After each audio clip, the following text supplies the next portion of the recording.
The locker room was supposed to be safe. Emma Carter kept her head down, her oversized sweatshirt swallowing her frame as she hurried through the crowded hallway. She didn't see them coming. Didn't expect the hands that grabbed her, the fabric ripping as they tore her shirt clean off. The laughter turned deafening, the humiliation complete, until something inside her snapped. One brutal kick. One shattered kneecap. And suddenly, the bullies weren't laughing anymore. But this was only the beginning, because something will happen next in this story that you would have never imagined. A secret so dark, so dangerous, it will force Emma to confront a truth buried deep in Ridgewood's past, and fight back in ways no one saw coming. From which country are you enjoying this story? Let us know in the comments. Subscribe now to follow Emma's journey as she uncovers the lies, faces the corruption, and proves that even the quietest voices can start a revolution. The real battle starts now. The final bell rang at Ridgewood High, a sharp, piercing sound that usually brought relief to the students who had endured another long day of lectures, gossip, and the unspoken hierarchy that ruled the halls. For most, it was just another Tuesday afternoon, a stepping stone toward the weekend. But for Emma Carter, the ringing bell was the starting gun for the worst moment of her life. She moved through the crowded hallway like a ghost, her shoulders hunched, her gaze fixed on the floor just a few feet ahead. The laughter and chatter around her blurred into white noise, a distant hum that she had trained herself to ignore.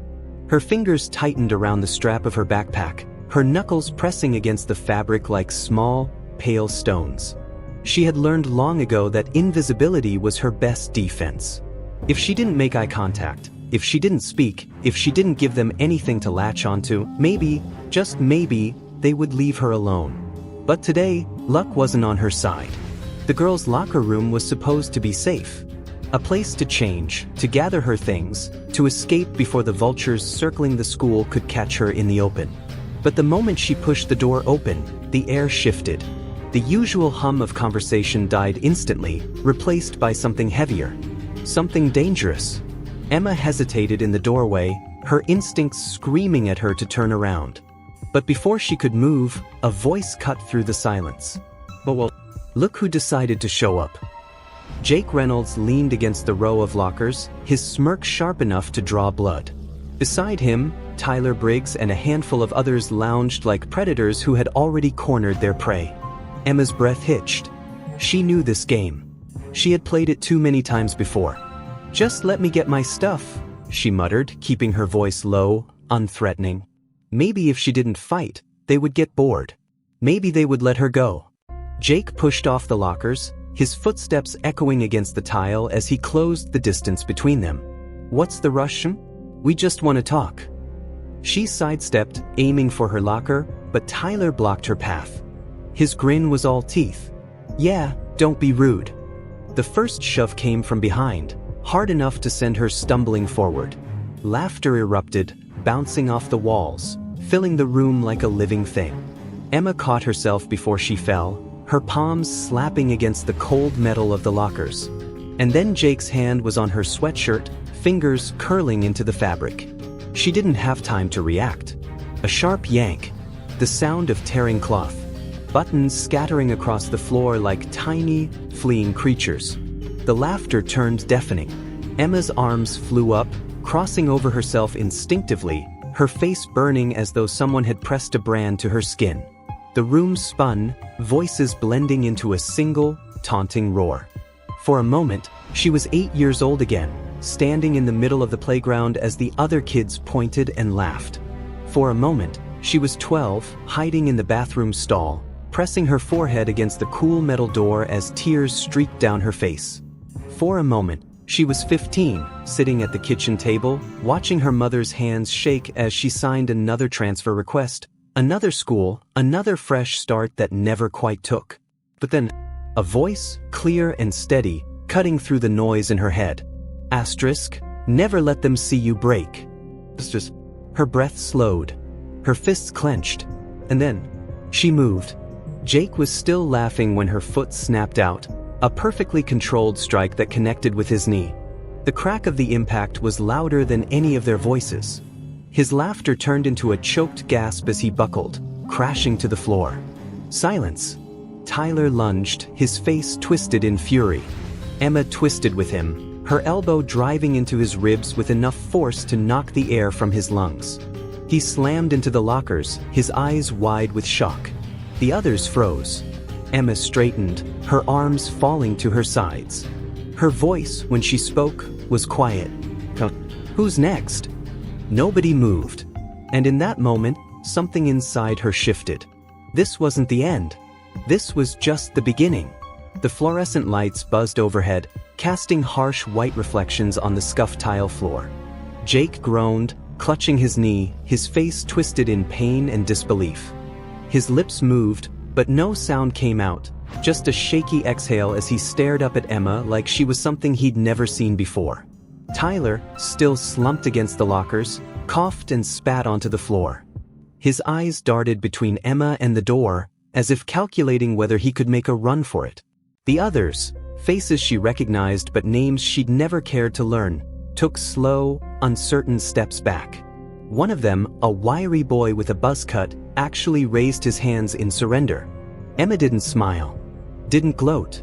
She just stood there, her breath steady, her body humming with energy she hadn't felt in years. Then, from the back of the room, a phone camera clicked. Emma turned her head just enough to see the glow of a screen, the unmistakable red dot of a recording in progress. A girl, Mia Donovan, one of the hangers-on who always lingered near Jake and Tyler, was holding her phone up, her mouth slightly open. Their eyes met, and for a second, Emma thought Mia might lower the phone. She didn't. The moment stretched, brittle and sharp. Emma could demand the video. She could lunge for the phone, smash it against the floor. But what would that change? The damage was already done. The whispers would start before she even left the room. So she did nothing. Instead, she walked, slowly, deliberately, to her locker. The crowd parted for her like she was something dangerous. The dial spun under her fingers, the click of the lock loud in the silence.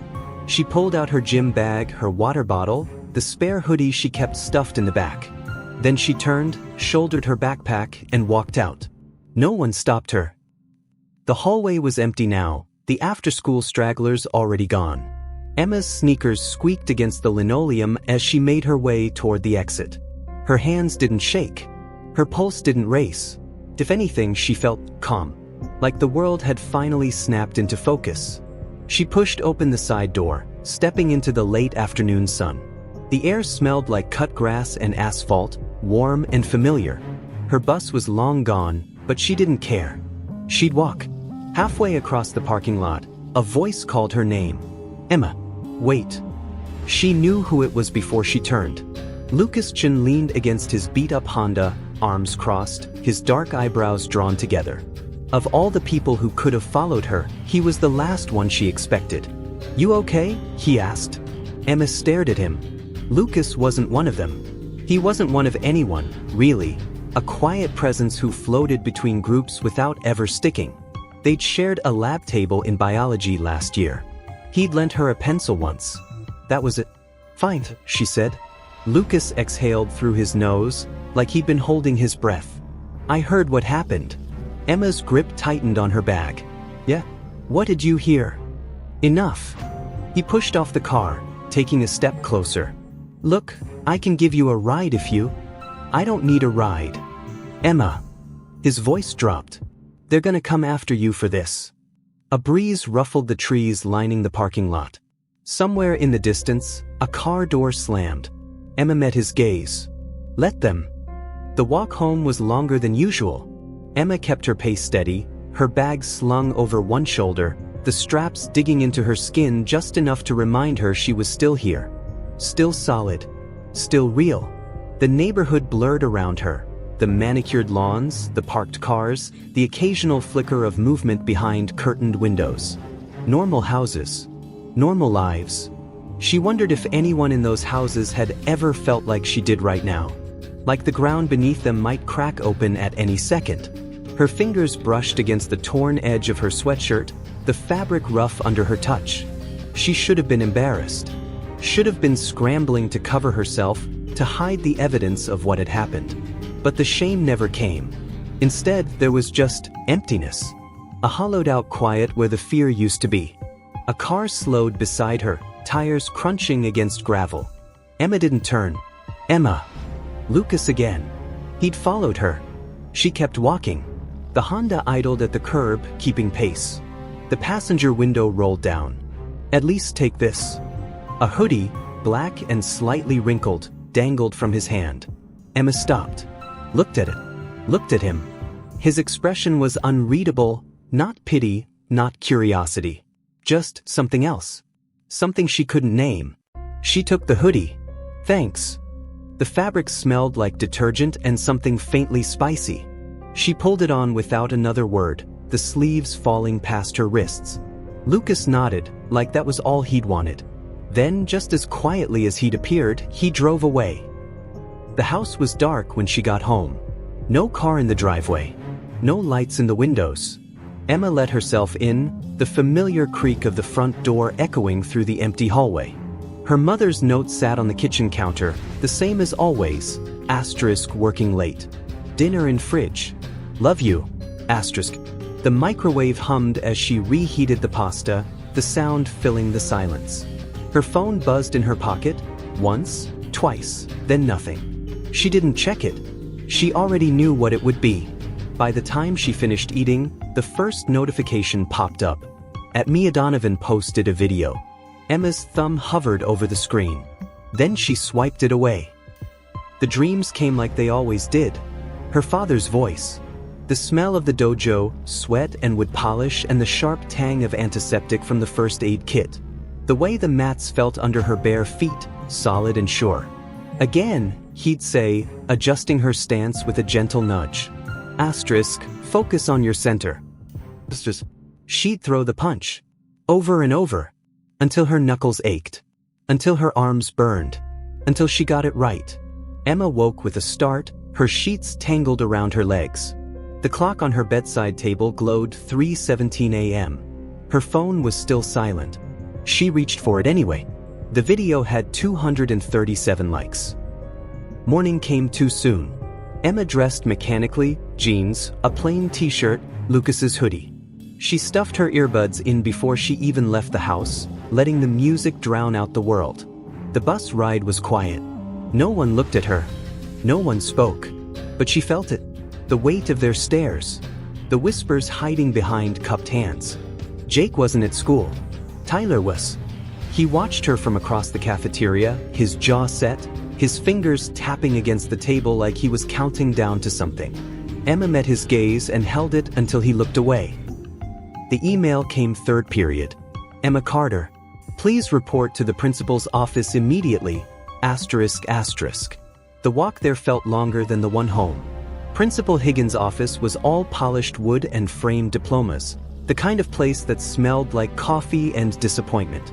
He sat behind his desk, fingers steepled, his expression carefully neutral. Emma, he said, sit down. She did. He slid a tablet across the desk. The video played on a loop, hurt, Jake, the sound of tearing fabric. The moment her foot connected with his knee, Higgins sighed. Do you have anything to say for yourself? Emma looked at the screen, then at him. No. The principal's office felt smaller than it had a minute ago. The air conditioner hummed too loudly, and the leather chair stuck to the back of Emma's thighs through her jeans. Principal Higgins leaned forward, his elbows resting on the polished mahogany desk. His tie was slightly crooked, she noticed.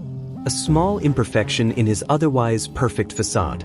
I've already spoken with Jake's parents, he said, folding his hands together. They're understandably upset. That was a serious injury you caused, Emma. She kept her face blank. No flinch. No reaction. Just the steady rise and fall of her chest beneath Lucas's borrowed hoodie. Higgins sighed. Normally, this would be an automatic suspension. Possibly expulsion. He paused, waiting for a reaction that didn't come. But given the mitigating circumstances, Emma's fingers twitched in her lap. The school board is willing to offer you a deal, he continued. A 2-week suspension instead of expulsion. On one condition. The clock on the wall ticked. You apologize to Jake. Publicly. At tomorrow's assembly. Emma's stomach turned to stone. Higgins pushed a piece of paper across the desk. "I've taken the liberty of drafting." "No." The word came out quiet but clear, like the single strike of a gong. Higgins blinked. "Emma, I don't think you understand the position you're in. This is your only—" I said no. She stood up, the chair scraping against the floor. "I'm not apologizing." His face darkened. "Then you leave me no choice. Effective immediately, you're—" The door burst open. "Principal Higgins, we need to—" The secretary stopped short when she saw Emma. "Oh, I'm sorry, I didn't realize you were in a meeting." Higgins pinched the bridge of his nose. "What is it, Linda?" "It's Mrs. Carter. She's here. She says it's urgent." Emma's blood ran cold. The fluorescent lights in the hallway made her mother look older than she was. The lines around her eyes seemed deeper, the gray streaks in her dark hair more pronounced. She still wore her work scrubs, the blue fabric wrinkled from a long shift at the clinic. "Mom," Emma started, but her mother held up a hand. "Not here." They walked to the parking lot in silence. The sun was too bright, the air too still. Emma could feel the weight of eyes on them from the school windows. Her mother unlocked the car with a sharp beep. "Get in." The door slammed louder than necessary. For a long moment, her mother just sat there, gripping the steering wheel, her knuckles white. Emma could see the pulse jumping in her throat. "Were you going to tell me?" Emma stared at her lap. "I was handling it." "Handling it?" Her mother's voice cracked. "Emma, they're talking about expulsion. About assault charges. They started it. That doesn't matter." Her mother turned in her seat, eyes blazing. "Don't you understand? The world doesn't care who started it. They only care who—" She stopped suddenly, her breath catching. "Oh my God. Your shirt." Emma hadn't realized the hoodie had slipped, revealing the torn edge of her tank top underneath. Her mother's face went pale. "Show me." "Mom. Show me." Emma hesitated, then slowly pulled the hoodie off. The torn fabric gaped at the shoulder, the edges frayed where Jake had yanked it. Her mother made a sound like someone had punched her. For a long minute, the only sound in the car was their breathing. Then her mother reached into the back seat, pulled out her work sweater, and handed it to Emma. "Put this on." Her voice was eerily calm now. "We're going home." The house felt different when they got back. Smaller somehow. Colder. Emma sat at the kitchen table while her mother paced, her phone pressed to her ear. "Yes, I understand that. No, we're not. Look, my daughter was assaulted." Emma tuned out the rest. She already knew how this would go. The school would protect its own. Jake's father was on the school board. His mother ran the PDA. They had money. Influence. All Emma had was the truth. And in places like Ridgewood High, the truth was worth less than a well-timed donation to the football team. Her mother hung up with a sharp exhale. That was the superintendent. They're holding an emergency meeting tonight. She ran a hand through her hair. "Emma, they have the video." "I know. They're saying you instigated it. That you—" "I know." Her mother sank into the chair across from her. "Baby, why didn't you tell me this was happening?" Emma looked at her hands. At the calluses on her knuckles from years of training. At the faint scar on her thumb from when she'd fallen off her bike at 7. "Because you have enough to worry about." Her mother's face crumpled. The doorbell rang. Lucas stood on their porch, his hands shoved in his pockets, shoulders hunched against the non-existent cold. Behind him, the sky was turning pink with sunset. "Hey," he said. Emma blinked. "What are you doing here?" He shifted his weight. "I heard what happened. With Higgins." She crossed her arms. So. He reached into his backpack and pulled out a flash drive. "I thought you might want this." Emma took it, turning it over in her hands. "What is it?" "Security footage. From the locker room." He met her eyes. The whole thing. Not just Mia's clip. For the first time since yesterday, Emma felt something crack open in her chest. "Why?" Lucas shrugged, but his eyes were steady. "Because someone should." That night, Emma lay in bed, staring at the ceiling. The flash drive sat on her nightstand, next to the framed photo of her and her father at her first tournament. Her phone buzzed. "Unknown number, you're dead, bitch." She turned it off. Outside, a car engine growled to life somewhere down the street. Tires screeched. Emma sat up. A brick came through her window at the same time the first bottle exploded against the side of the house. Glass rained down like glitter as the flames began to spread. The first Molotov cocktail had barely exploded against the side of the house when Emma's training kicked in. Her body moved before her mind could process the danger, rolling off the bed in one fluid motion as flames engulfed her curtains. The heat seared the air where her head had been just seconds before. "Mom." Her voice sounded strange to her own ears, too high, too raw. The acrid stench of gasoline mixed with burning wood filled her nostrils. Another bottle shattered downstairs, followed by drunken whoops from outside. Tyler's distinctive laugh cut through the chaos like a knife. Emma's hands moved on autopilot. First the flash drive, Lucas's gift, shoved deep into her jeans pocket. Then the framed photo from her nightstand, the glass cracked diagonally across her father's smiling face. The heat from the flames made her skin prickle as she dropped to her belly, crawling toward the door. The hallway was an orange nightmare. Flames licked up the floral wallpaper her mother had painstakingly hung last summer. Smoke coiled along the ceiling in thick, black tendrils. Somewhere below, her mother screamed her name. Emma reached the stairs just as another explosion rocked the house. The banisters splintered beside her, spraying wood shards into her arm. She barely felt the cuts. "Now." Her mother's voice came from the kitchen, hoarse with terror. Emma stumbled down the remaining steps, the photo frame pressed against her chest like a shield. The front door was blocked. Someone had wedged a dining chair under the knob from outside. Through the frosted glass, shadowy figures danced in the flickering light. The kitchen was worse.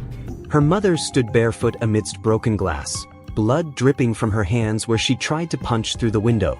The back door hung crooked on its hinges, kicked in, then barricaded from outside. "Emma, help me." She didn't hesitate. Years of muscle memory took over as she pivoted, her right leg arcing through the air in a perfect roundhouse kick. The kitchen window exploded outward in a shower of glass. Cold night air rushed in, momentarily clearing the smoke.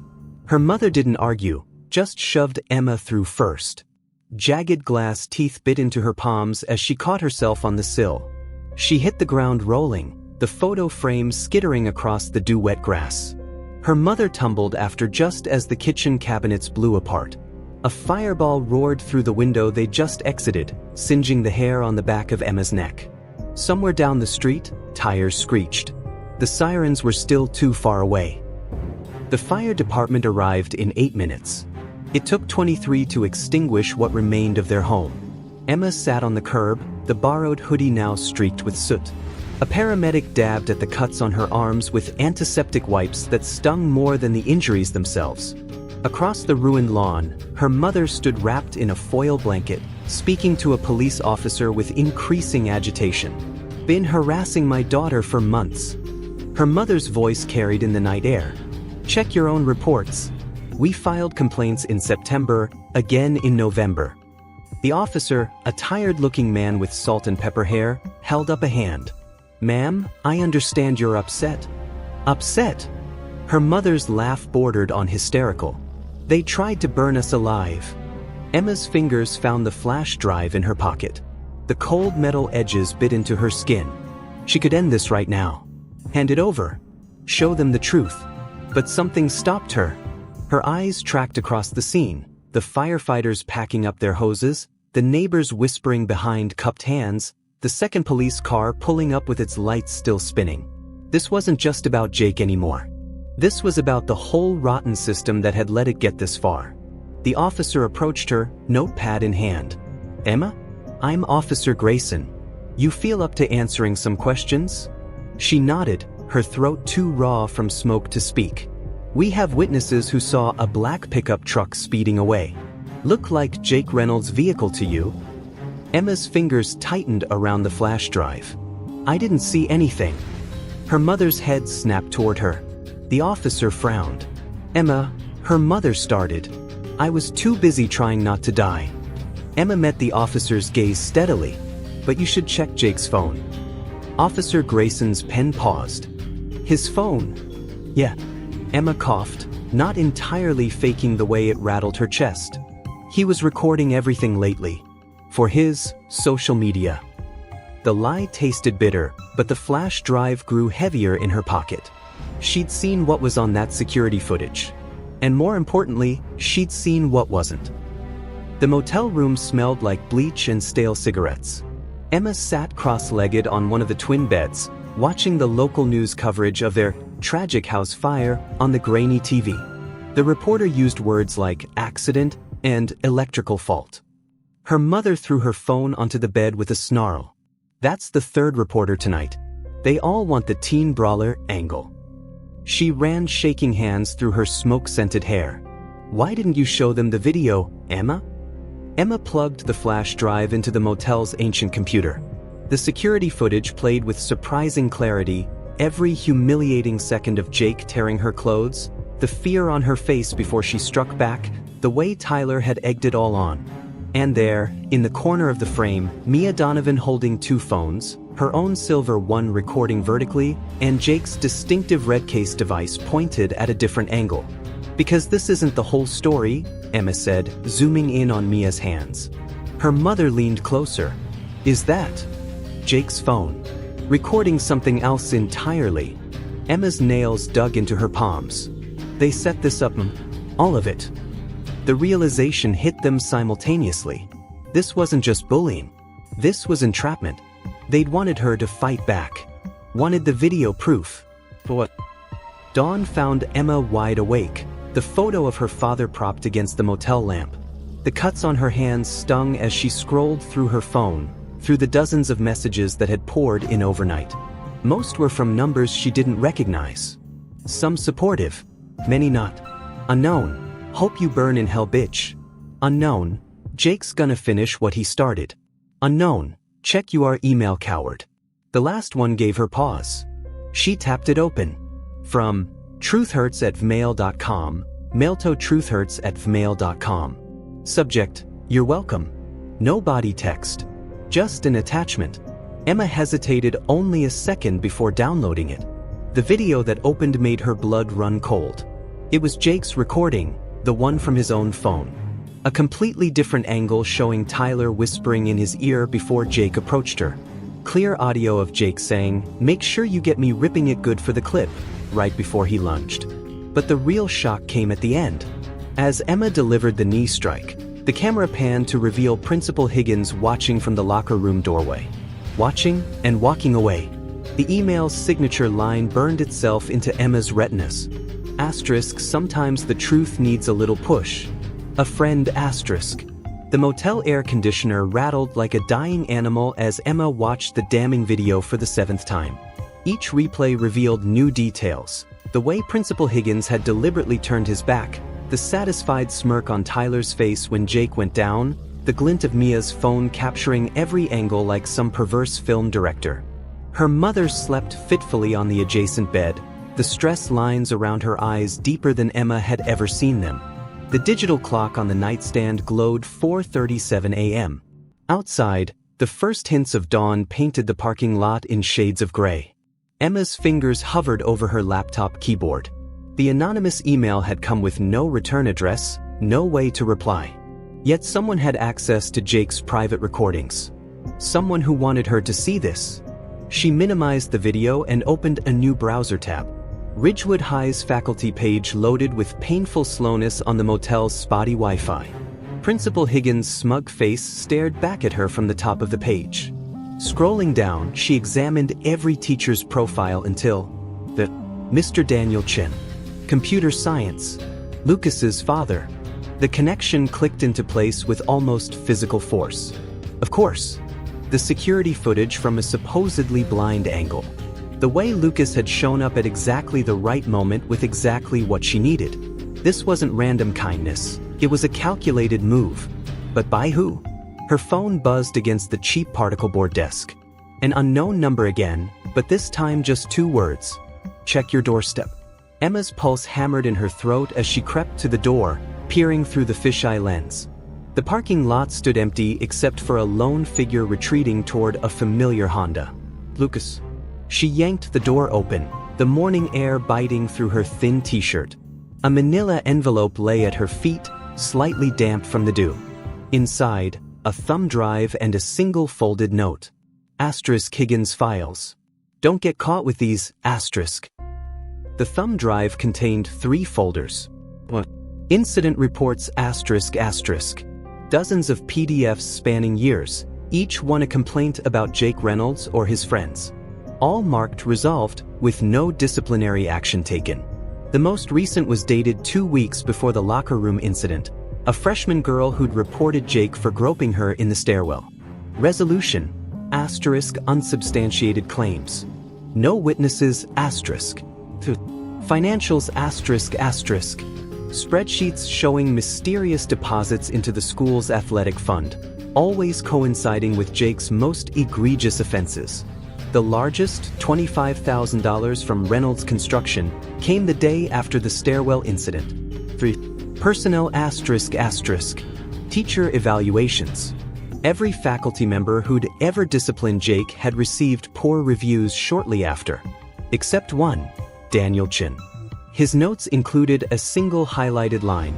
Asterisk continues accessing restricted security servers. Recommend termination, asterisk. Emma's hands shook as she plugged in the second flash drive, the one Lucas had just delivered.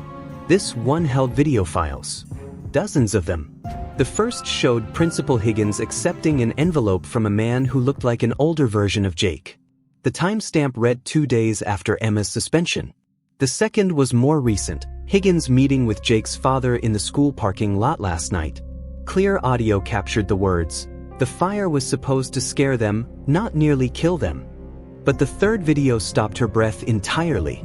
Security footage from the night of the fire. Clear as daylight, it showed Jake and Tyler throwing the Molotov cocktails. Then, as the flames took hold, the camera panned to reveal Mia Donovan standing across the street, recording everything. Emma didn't realize she was crying until the tears hit the keyboard. All this time, she'd thought she was alone, that no one cared, but someone had been watching. Someone had risked everything to gather this evidence. Her mother stirred behind her. Emma? What are you? Look. Emma turned the laptop. They watched the fire footage together in stunned silence. When it ended, her mother reached for her phone with terrifying calm. I'm calling the police. No. Emma grabbed her wrist. Not yet. Emma, this is proof. They tried to murder us. And they'll weasel out of it just like everything else. Emma wiped her face with her sleeve. We need more.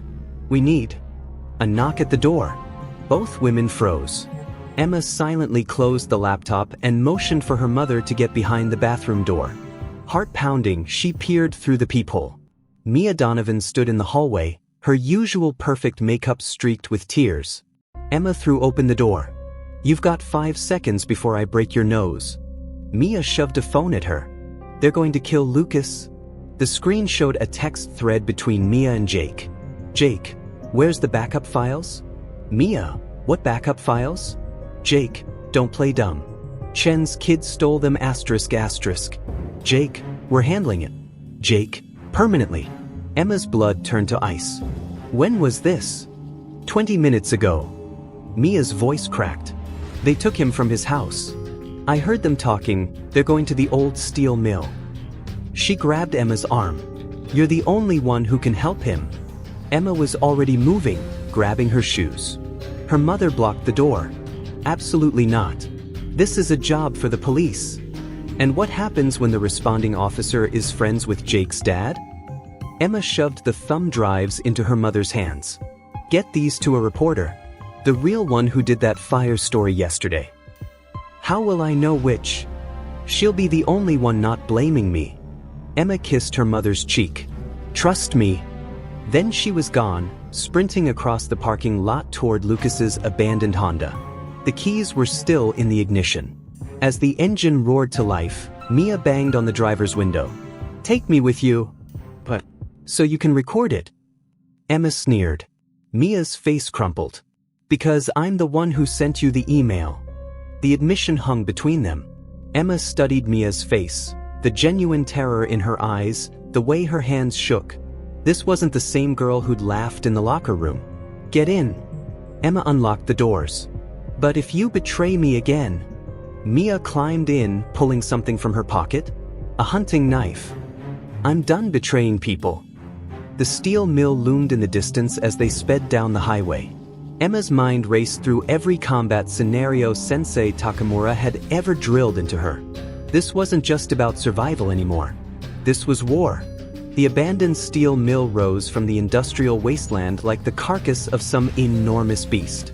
Rusted girders clawed at the twilight sky, and the skeletal remains of conveyor belts hung suspended in midair as if frozen in time. Emma killed the Honda's engine a quarter-mile away, letting the car roll to a silent stop behind a derelict warehouse. Mia clutched the hunting knife with white-knuckled intensity. "How do you want to do this?" Emma studied the terrain, the chain-link fence with its missing sections, the overgrown railroad tracks leading straight to the mill's heart, the single working streetlight that cast long, grasping shadows. Perfect ground for an ambush. Or a counterattack. "We split up," Emma said, checking her phone's signal. "1 bar. You take the east entrance near those rusted tanks.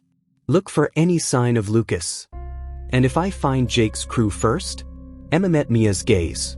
"Then you'd better decide whose side you're really on." Without waiting for a response, Emma slipped into the gathering dark, her sneakers silent on the cracked asphalt. The smell of old grease and stagnant water filled her nostrils as she ducked through a gap in the fence. Somewhere in the distance, a metal sheet clanged in the wind. Then voices. Emma pressed herself against a corroded storage tank, her breath shallow. Jake's distinctive drawl carried across the empty lot. "Think she's stupid enough to come?" Tyler's answering laugh raised the hairs on Emma's neck. "Doesn't matter. We got what we came for." A third voice, strained but defiant, made Emma's stomach clench. "Lucas. She's smarter than you think. And when she—" A sickening thud cut him off. The sound of a fist meeting flesh. Emma's vision tunneled. Every lesson about control, about discipline, evaporated in that instant. She was moving before she could think, following the voices deeper into the mill's corpse. The main floor was a cathedral of decay, hulking machines crouched in the gloom, their purpose long forgotten. Pale moonlight filtered through broken skylights, painting jagged shapes on the concrete. And there, in the center of the space, Lucas knelt with his hands zip-tied behind his back. Blood dripped from his nose onto his graphic tee, the words, "Error 404, morality not found," now grimly appropriate. Jake circled him like a shark, a tire iron dangling from one hand. Tyler leaned against a forklift, filming with his phone. 2 other football players Emma recognized but didn't know by name stood guard near the exits. But it was the 5th figure that made Emma pause. Principal Higgins, his usually impeccable suit rumpled, whispering urgently with a thick-necked man who could only be Jake's father. "Too far, Carl," Higgins hissed. "The boy just needs to hand over the files." Carl Reynolds' smile revealed teeth too white, too even. "And if he won't? That little bitch already burned down one house tonight." Emma's blood ran cold. They thought she'd started the fire? Lucas spat blood onto the concrete. "You're all so screwed. Those files are already—" Jake swung the tire iron. Lucas jerked sideways, taking the blow on his shoulder instead of his skull. The crack of bone was unmistakable. That's when Emma moved. The first guard never saw her coming. Emma's elbow connected with his kidney in a strike Sensei Takamura had drilled into her for 3 summers straight. The football player folded like wet cardboard, his pained grunt lost in the mill's echoes. She caught him before he hit the ground, lowering him silently behind a stack of pallets. 1 down. The second guard noticed his partner's absence a second too late. "Mitch? Where'd you—" Emma's foot swept his legs out from under him. As he fell, her knee met his face with a satisfying crunch. 2 down. She relieved the unconscious guard of his pocket knife and crept closer to the central group. Higgins was pacing now, running hands through his thinning hair. "This is kidnapping. I never agreed to." "Shut up," Carl Reynolds growled. He grabbed Lucas by the hair, yanking his head back. "Last chance, kid. Where are the copies?" Lucas's swollen lips curled in a bloody smile. "Go to hell." Carl drew back his fist. "Hey, assholes." Emma's voice cut through the darkness like a blade. Every head swiveled toward her as she stepped into the moonlight. Jake's face cycled through shock, fear, then vicious delight. Well, he drawled, hefting the tire iron. The bitch came after all. Emma kept her stance loose, her breathing even. "Let him go." Carl Reynolds laughed. "Or what? You'll cry to the principal?" He shoved Lucas forward. "Take her, boys. Just leave her mouth intact. I want to hear her beg." Jake and Tyler advanced, the tire iron and a baseball bat glinting in the dim light. Behind them, Carl pulled a pistol from his waistband, covering Higgins when the principal tried to protest. Emma counted weapons, exits, opponents. 5 against 1, bad odds, even with her training. But then movement near the east entrance caught her eye. Mia, creeping along the shadows with her knife drawn. The distraction cost her. Jake lunged first, the tire iron whistling through the air where Emma's head had been a second before. She pivoted, driving a hammer fist into his elbow joint. Something popped. Jake howled, the tire iron clattering to the ground. Tyler swung wild with the bat. Emma ducked, feeling the wind of its passage ruffle her hair. She came up inside his guard, 3 rapid punches to the solar plexus, dropping him like a sack of flour. Then pain exploded across her back. One of the football players she'd missed had struck her with a length of rebar.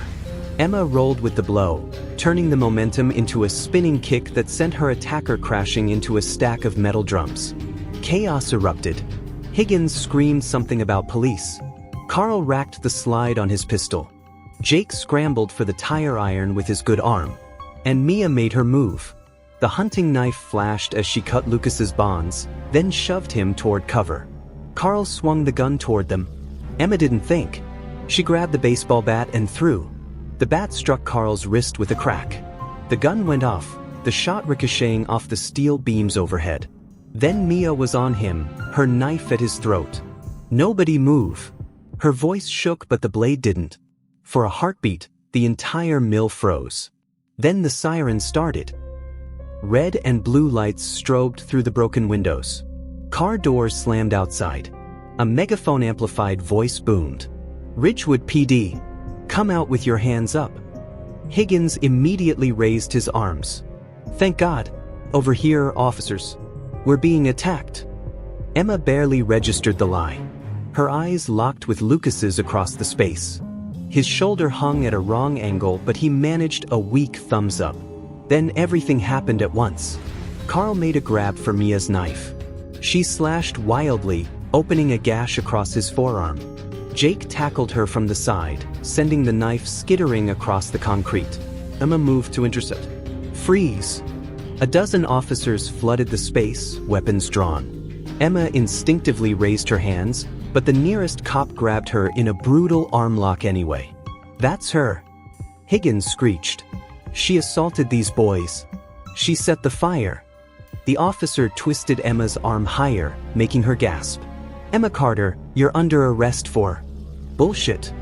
Every head turned. Officer Grayson, the same cop who'd taken their fire report, stood in the doorway, holding Mia's phone. The screen clearly showed Jake and Tyler throwing Molotov cocktails at Emma's house. But it was the woman beside him who made Higgins go pale. Channel 7's lead investigative reporter, Natalie Cho, adjusted her mic with a predatory smile. "Principal Higgins, care to comment on why you're consorting with known felon Carl Reynolds after hours?" As the Real police moved in to separate the guilty from the innocent, Emma finally allowed herself to breathe. It wasn't over. Not by a long shot. But for the first time in months, the weight on her shoulders felt a little lighter. The Ridgewood Police Department's interrogation room smelled like stale coffee and industrial cleaner. Emma sat at the chipped metal table, her fingers tracing the scratches left by countless nervous suspects before her. The fluorescent lights buzzed overhead, casting harsh shadows that made the dark circles under her eyes look even more pronounced. Across from her, Officer Grayson set down a steaming cup of something that wasn't coffee, hot chocolate, if the smell was any indication. "Figured you could use this," he said, pushing it toward her. Emma eyed the drink warily. "Am I being charged or not?" Grayson sighed, flipping open his notebook. Technically, you should be. Breaking and entering. Assault. Vigilantism. He glanced up at her. But given the circumstances, the door burst open before he could finish. Natalie Cho from Channel 7 strode in like she owned the place, her designer heels clicking against the linoleum. "Officer, my lawyers are already filing motions to quash any charges against Miss Carter. The court of public opinion has spoken." She dropped a tablet on the table, the screen showing social media trends. #JusticeForEmma was trending nationally. Emma blinked at the numbers. "How?" Natalie's smile was all sharp edges. "That locker room footage went viral 3 hours ago. The fire video hit 2 million views in 20 minutes. She tapped the screen, bringing up a new clip, Principal Higgins accepting that envelope from Carl Reynolds. And this little gem just dropped. Grayson pinched the bridge of his nose. "Miss Cho, this is an active. Save it, detective." Natalie pulled up a chair beside Emma. The Reynolds family's been buying their way out of trouble for decades. But not this time. She turned to Emma, her expression softening slightly. "You've got the entire internet on your side now. The question is, what do you want to do with it?" Emma stared at her warped reflection in the hot chocolate surface. All she'd ever wanted was to be left alone. Now she had the power to destroy the people who'd tormented her, and half the world was cheering her on. The realization should have felt good. It didn't. Ridgewood General's hospital smell was somehow worse than the police station, antiseptic with an undercurrent of despair. Emma hesitated outside Lucas's room, listening to the murmur of voices inside. "Told you to stay out of it." A man's voice, raw with emotion. "I couldn't." Lucas's reply was weaker but no less fierce. "Not after what they did to." Emma knocked before the conversation could continue. The room fell silent. Then, "Come in." Lucas looked smaller in the hospital bed, his right arm immobilized in a sling, his face a patchwork of bruises. The man standing beside him, who could only be Mr. Chen, had the same sharp features and intelligent eyes, though currently narrowed in suspicion. Emma hovered in the doorway. "I can come back." "No." Lucas struggled to sit up straighter. "Dad, this is Emma." "Emma, my father." Mr. Chen's expression didn't soften. "The girl who got my son nearly killed." "Dad." Emma stepped forward before Lucas could defend her. "He's right. This is my fault." She met Mr. Chen's gaze. "But I'm here to make it right." She pulled the thumb drive from her pocket, the one with Higgins' files, and placed it on the bedside table. Channel 7 has copies, but this is the original, including the footage of you accessing the security servers. Mr. Chen went very still. Lucas looked between them. "Wait, you knew about that?" "I'm not stupid, Lucas." Emma allowed herself a small smile. "But I need to know why. Why risk everything to help me?" Mr. Chen exchanged a long look with his son before sighing. He pulled out his phone, swiped to a photo, and handed it to Emma. The image showed a younger Mr. Chen standing with a group of students, including a familiar face. Emma's breath caught. "Is that my dad?" "Senior year computer club," Mr. Chen said quietly. "Your father was the only one who stood up for me when the Reynolds family tried getting me fired the first time." His finger hovered over another face in the photo, a younger Carl Reynolds, glowering at the camera. "Some debts take years to repay." Emma's vision blurred. She'd assumed the attacks were random, but nothing about Ridgewood was ever random. The threads connected further back than she'd ever imagined. Lucas reached for her hand with his good arm. "We're not done yet. There's more you need to see." He nodded to his father, who pulled up a new file on his laptop, security footage from the school's front office. Dated the day after the locker room incident. The video showed Mia Donovan slipping into the principal's private office and emerging minutes later with a thick envelope. Emma's stomach dropped. She was working for him this whole time? "Watch," Lucas urged. The timestamp advanced. After Mia left, Higgins made a phone call, clearly agitated. Then came the kicker. Mia returned, this time with Jake's phone, and handed it to Higgins, who immediately smashed it with a paperweight. Mr. Chen paused the video. She played both sides. gave Higgins fake evidence while keeping the real files for herself. But why? Emma's head spun. Lucas's smile was grim. That's what we're about to find out. As if on cue, a commotion erupted in the hallway. Raised voices. The squeak of sneakers against linoleum. Then Mia herself burst into the room, a nurse hot on her heels. "You can't be in here," the nurse protested. Mia ignored her, her usual perfect hair disheveled, her eyes wild. "Emma, thank God you're here." She thrust a battered composition notebook at her. "You need to see this before." The notebook fell open to a page filled with meticulous handwriting and a photograph clipped to the corner. Emma's blood ran cold. The photo showed a teenage girl who looked eerily like Mia, wearing a Ridgewood High sweater from 15 years ago. Scrawled beneath it in red ink, "They never found her body." Emma looked up slowly. "Who is this?" Mia's voice cracked. "My aunt. Carl Reynolds' first victim." The room fell silent. Then the screaming started outside. The screaming in the hallway resolved into shouted orders and running footsteps. Emma barely registered the chaos, her fingers frozen on the notebook's pages. The photograph of Mia's aunt, a girl no older than Emma herself when she disappeared, stared up at her with eyes full of ghosts. Mia grabbed Emma's wrist, her nails digging in. "They're coming. Carl has people everywhere." A crash echoed down the hall. Glass shattering. Then the distinct sound of a fire alarm being pulled. Mr. Chen was already moving, slamming the hospital room door shut and wedging a chair under the handle. "Lucas, emergency protocol. Now." Lucas winced as he reached for his phone with his good arm, typing frantically. Uploading everything to the cloud and sending duplicates too. The lights went out. In the darkness, Emma's training kicked in. She grabbed Mia and pulled her low to the ground just as something heavy slammed against the door. The chair held, for now. "Emma." Mia's whisper was urgent. "The notebook, everything's in there. Carl's been covering up disappearances for years. My aunt was just the first." Another crash against the door. The wood splintered near the hinges. Emma's mind raced. This wasn't just about bullying anymore. This was something darker, something buried deep in Ridgewood's foundations. She thought of her father's sudden car accident 3 years ago, the way the police report had seemed off. The door burst inward. Flashlights blinded them. Emma counted 4 figures, too big to be hospital security. "Emma Carter." The lead man's voice was gruff, official sounding. "You're coming with us." Mr. Chin stepped forward. "On whose authority?" The flashlight beam shifted to reveal a badge, but not police. Private security. Reynolds Construction logo on their uniforms. Emma's muscles coiled, ready to fight. But then Mia did something unexpected. She stood up, hands raised. "Take me instead." Her voice didn't shake. "I'm the one with the evidence. These kids don't know anything."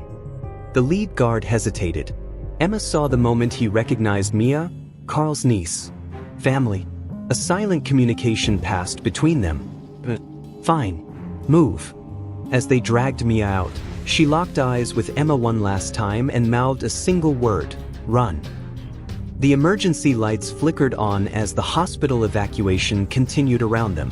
Emma helped Lucas into a wheelchair while Mr. Chin monitored the hallway. "We can't just let them take her." Lucas protested. Emma's jaw set. "We're not."